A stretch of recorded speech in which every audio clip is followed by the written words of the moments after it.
It's another home week for the UIW Cardinals. Hello, everybody out here at the Winchester Pub and watching us on YouTube. I'm Carl Schoening, your host for the show this evening. It's the UIW Coaches Show with Clint Killow, brought to you by Sliver Eagle Beverages, hosted right here at the Winchester Pub. And, Coach, happy to have you aboard for this conversation this week. Good to have you guys back at the Nest, Gale and Tom Benson Stadium, a 6 o'clock kickoff, and nothing quite like home. Somebody said that once. Yeah, or no place like home. That's a saying, right? Yep, Something yep. like that. Yeah, I heard you in one of your interviews earlier this week. It's going to be nice to sleep in your own bed before a game. Yeah, no doubt, no doubt. 2-week road stretch, had to get on flights, travel across the country for both of them. It'll be nice to be back in San Antonio, be in front of the fans. Yeah.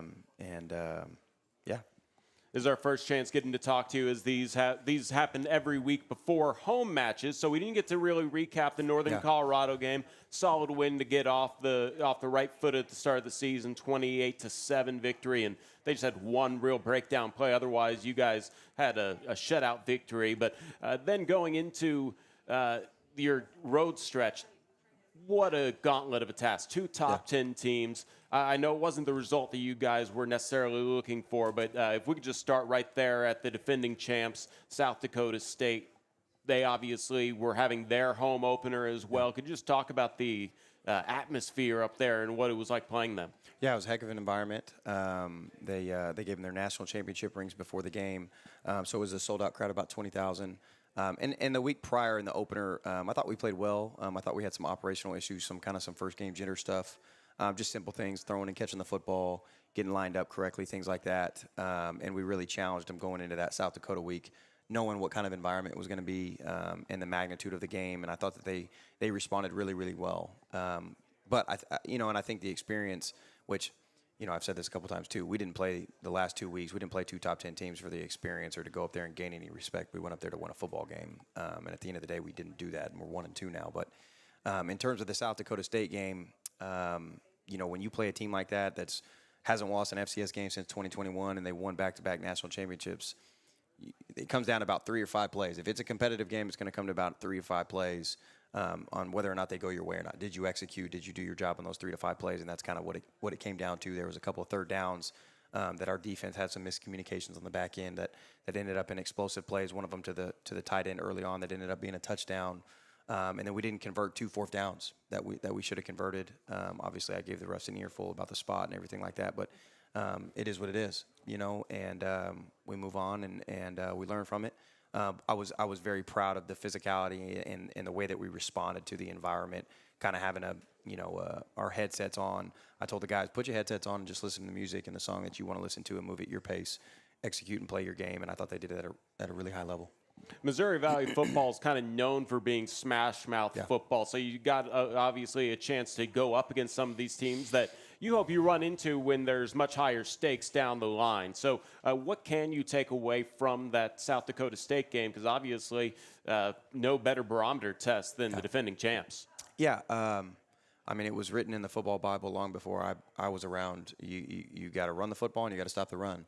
That's for sure, and we didn't do that these past 2 weeks, and that kind of ended up being the make or break right there. So definitely got to do that. I thought we did it at times, but you got to do it for 4 quarters. And the other thing is you got to play a full 4 quarters. You can't sleepwalk through 2 quarters of football and then expect to beat a top 10 team, especially on the road with their fans there. Moving back to this most previous game here against SIU, the Salukis are a team that we played a couple years ago back in 2022. Yep. All those years are getting jumbled together at this point. But obviously it's a team that maybe you're familiar with in terms of the name, but a different team. And they came in formidable as well, and you were right there with a chance to win it at the end. Yeah, very, very good football team, and that's the thing about college football nowadays. That 2022 team is a totally different team now. Mm-hmm. Every year is a totally different team with the transfer and everything like that. It's a reset, reload, new identity across the board. But they did a really good job. Nick Hill does a great job over there. So does Jimmy Rogers at South Dakota State of just kind of keeping that identity. And you bring in guys year to year that maintain your identity and help you get better and better at that. But I thought we sleptwalked through the first couple quarters. I think each side of the ball played a full, complete 2 quarters, 2 out of the 4 quarters, if you want me to be totally honest with you. At different times, respectively, I thought defensively, we didn't wake up till the 3rd quarter. Obviously, we held them scoreless in the 2nd half, and then I thought that offensively, we started well. I thought we finished well. Obviously, you want to end that last drive and score 21 points in the 4th to send it to overtime. But our middle 2 quarters just weren't up to par. They weren't up to standard. And again, you have to play 4 quarters of football to beat top 10 football teams, period. Through those 3 games, though, can you give an evaluation on your team? Because you kind of touched on it a little bit. You're trying to find an identity. And I feel like, obviously a whole new receiver core creates, especially for a passing team, this identity that you are starting to work your way into. Yeah, and I don't know if I would say we're trying to find an identity. I think we know who we are. I think we've proved it to ourselves. I think we're trying to find consistency, to be totally honest with you. I think that we've played 8 out of 12 quarters to our potential, to our level, to our standard, to be honest with you. But I don't think identity is an issue. I think we know who we are. And I think it's in preparation. And I think that there's a lot of contrast in these past 3 weeks. Just coming to Northern Colorado, first game jitters, going into a really hostile environment where it's going to be a big-time game, getting some confidence, and then going into another really hostile environment, a really good football team, kind of, seeing what the Missouri Valley is about, and then realizing, oh, man, like, we got to play all 4 quarters. We can't just go play a good football game against the number 1 team in the country and then expect every week we're just going to play teams the same way. So we got to prepare in the right way, and that starts at the top. It starts with me.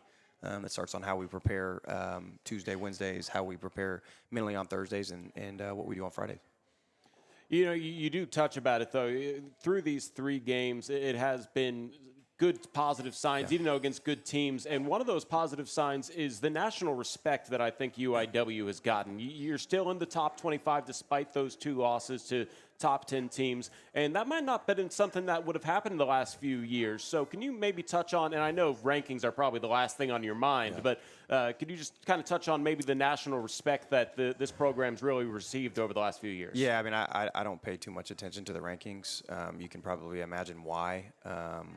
I think we started in the rankings because of how we performed last year, but I think we are at the ranking. I don't even know, what are we ranked? 15th. 15th. I think we're probably there based upon our performance.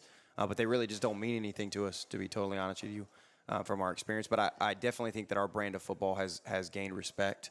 How we play offensively, I think our defense has really gained some respect as they performed last year. You win football games when people take notice and they start to gain respect for you, and you don't back down from them. And that's something that I thought that we didn't do over these past couple weeks. Playing really high quality football teams on the road in a hostile environment, we didn't flinch. It's great to have respect and everything, but that's not why we went up there. We're 1-2 football team right now. So to be totally honest with you, our rankings mean absolutely nothing to me. We need to win football games. Absolutely. I understand that. And, it's just sort of media always likes to talk about what the media creates, right? So rankings are among those things, and obviously always worth just kind of getting your 2 cents on those things. But moving forward, it's obviously all focus on Northern Arizona. So when we come back, we'll touch on Northern Arizona. They're quite the interesting team, in my opinion. They have a lot of things you could talk about and a lot of things that might not be so easy to talk about. But this game is sponsored by our partners at Courtyard Marriott San Antonio Airport. Courtyard by Marriott San Antonio Airport, and is official hotel sponsor of UIW Athletics, and an amazing option for you to stay at when you head to San Antonio to cheer on the Cardinals. So get your room booked for homecoming November 2nd versus Houston Christian at the Marriott Bonvay app. I should have asked how to say that one. I'm doing the read live here. Search for Courtyard San Antonio Airport, select your dates under special rates, and enter the promo code GAE. Well, this is the UIW Coaches Show, brought to you by Sliver Eagle Beverages right here at the Winchester Pub. When we come back, we'll look forward to a little bit later this week when the Cardinals are going to take on the Lumberjacks from Northern Arizona. As the lead college recruiting manager at AT&T's global headquarters, I had the unique privilege of being the first connection for students beginning their professional journeys. My own education was enriched by professors who were industry experts with real-world experience. And now, I take pride in helping the next generation of leaders navigate the opportunities in store for them after college. My name is Nick, and my journey began in San Antonio, Texas at the University of the Incarnate Word. Well, that was a quick commercial break. I didn't know what we were going to be doing here. It's all good. It's the Winchester Pub here as we have the UIW Coaches Show. We do this every week before home games at Gale and Tom Benson Stadium. And it's brought to you by Michelob Ultra as well here as I'm Carl Schoening along with Clint Killow. And, you know, I'm always curious. As a broadcaster, I obviously have to do my prep, and it doesn't really come into too much of a factor in relation to how you probably do your prep. For example, have you ever heard of a traveling independent team like Lincoln, the first opponent for Northern Arizona? Yeah, who played them in our I think Lamar played them last year. Okay. But I don't know anything about them. I know they're in California. I think they're a Division II program.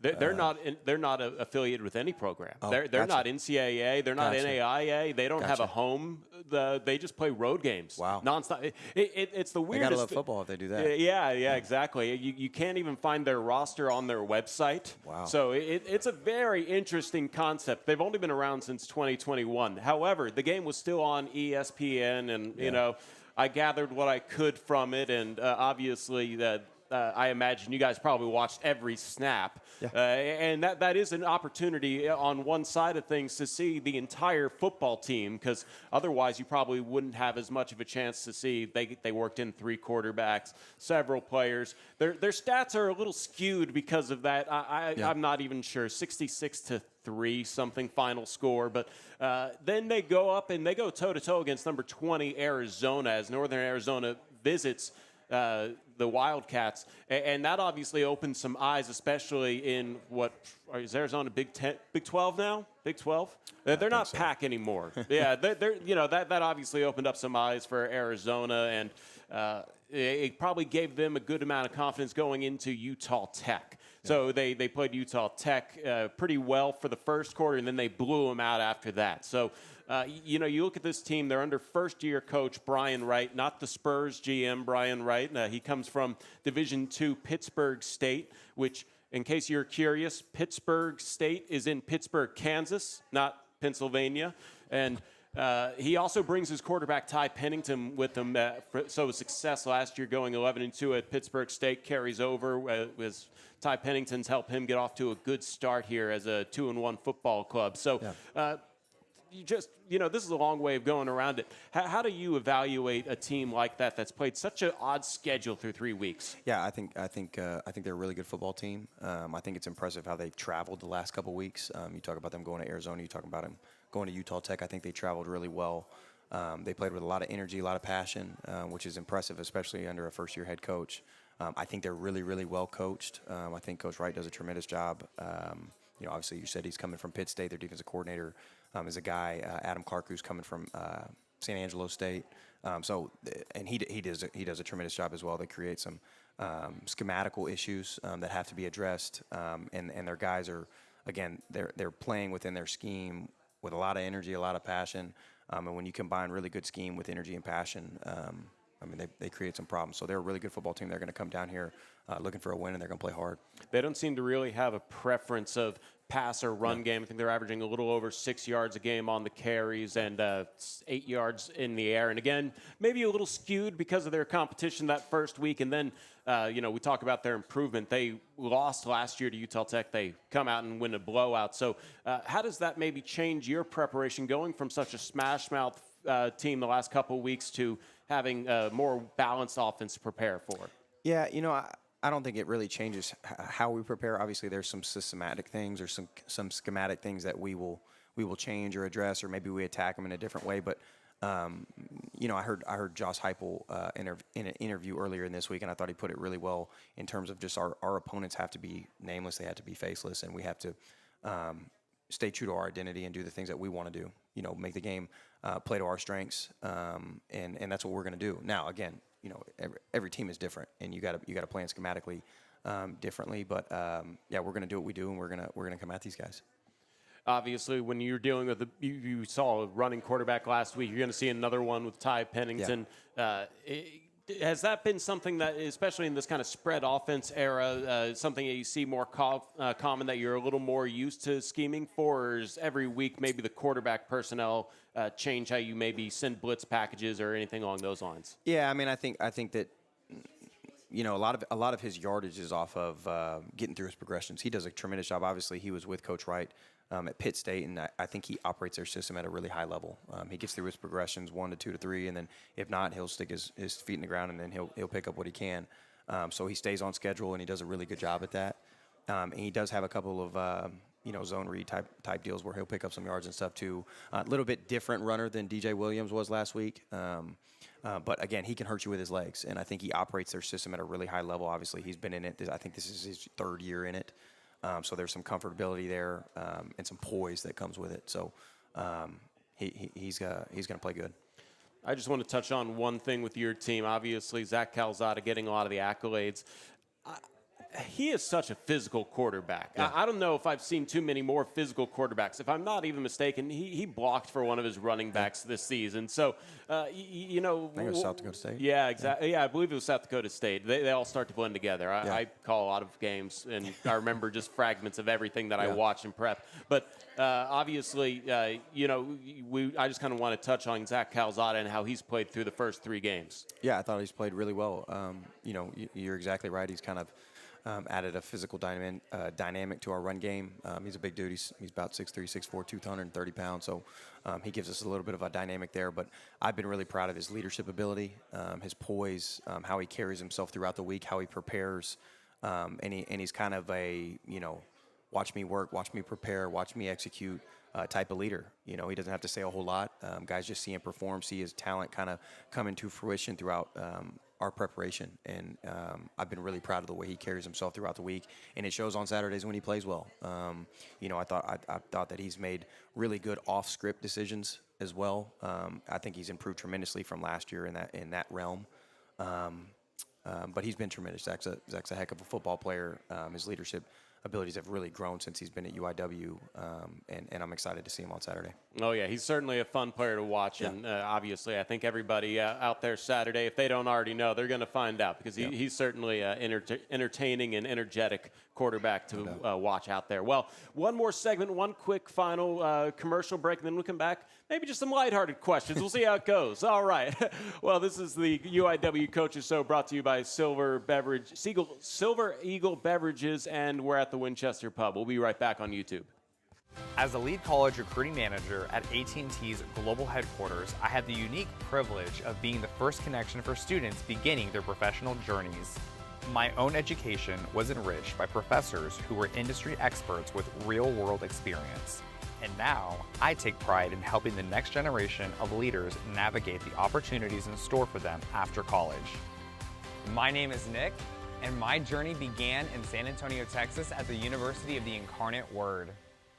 And welcome back to the UIW Coaches Show, brought to you by Sliver Eagle Beverages, right here at the Winchester Pub on Broadway in San Antonio. Carl Schoening along with Clint Killo for our final segment.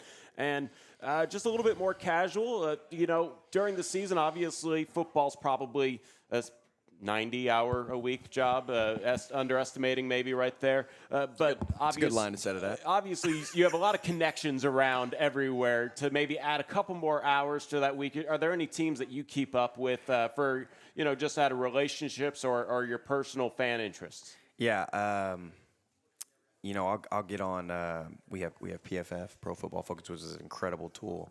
If you ever get to mess with it, Pro Football Focus is incredible. You can literally, you can go on there and find any play you want in college football across the country at the Division I level. You can sort it from team to player to concept, whatever it may be. But I'll get on there and I'll flip through. I'll watch Coach Kenny up there in San Marcos. I'll watch Coach Morris's teams. I love watching Tennessee. I mentioned Josh Heupel earlier. I think they do a tremendous job and have some identity traits that are similar to ours. So I'll flip through those. But other than that, I'm kind of it's funny you asked me that because there's a lot of people that ask me questions about what's going on in college football, and I'm kind of like a deer in headlights because I'm fully immersed in what's going on with UIW football and what we have to do this week. And then other than that, it's my wife and daughter, and my daughter is turning into a crazy person, so I don't get much time for other things.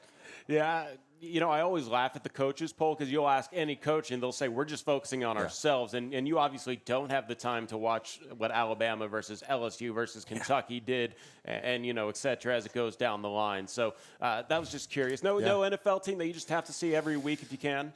None. To be totally honest with you, none. I have not watched one NFL game this year. Oh, wow. Okay.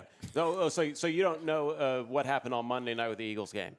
No. Okay, because I need to vent about this. I'm an Okay, Eagles come on. fan, and it was bad. Like Kellen Moore, I don't know if I should say he should be fired, but he needs to be investigated to see if he's a double agent for the Cowboys still. Ran a quarterback power right on 3rd and 9 from midfield. Into the game, they needed 4 yards to pick up to get the win, and they pass it. Saquon had been averaging like 4.5 yards. They only needed 3, actually, and the Falcons didn't have any timeouts. I went on a rant yesterday. I even wore an Eagle shirt yesterday and hoped somebody would let me go on a rant. Nobody brought it up. It was painful. I digress. I guess the last question is there anything that you do to unwind? Is there like a physical practice of exercise or any of those buzzwords that come to like a stress ball? You got anything to just kind of unwind when it comes away from football? Yeah, I mean, in the morning, we practice so early in the morning. Our first staff meeting is about 5:50 in the morning. So a decent amount of our staff's probably in there about 4:45, 5 o'clock. We all get a workout in before the day starts. I need that just so I can get going. Who knows how many hours of sleep we had the night before, but that kind of gets me going, gets my juices going. And then other than that, Monday, Tuesday, Wednesday, I'm looking forward to going home. I think my wife made salmon tonight, so I'm looking forward to sitting on the couch, eating, and just, relaxing a little bit, not thinking about football for about an hour or so before I go back to bed. Well, unless it's served cold, that salmon's getting cold. So I'll let you go. I appreciate your time. no doubt. It's always fun sitting down and chatting with you. Good luck this Saturday against the Lumberjacks. I appreciate it, brother. All right, that was Clint Killow and his thoughts before this game. It's 6 o'clock at Benson Stadium. Hope you guys can join us out here in San Antonio, and otherwise you can catch the game on ESPN+. I'll be on the call. Blair Villarreal will be out there with Sam Kamen. It'll be a good time on the broadcast as well. So thank you to Sliver Eagle Beverages for sponsoring the show. Thank you for the Winchester Pub, everybody out here that came out to support, and everybody watching on YouTube. We'll see you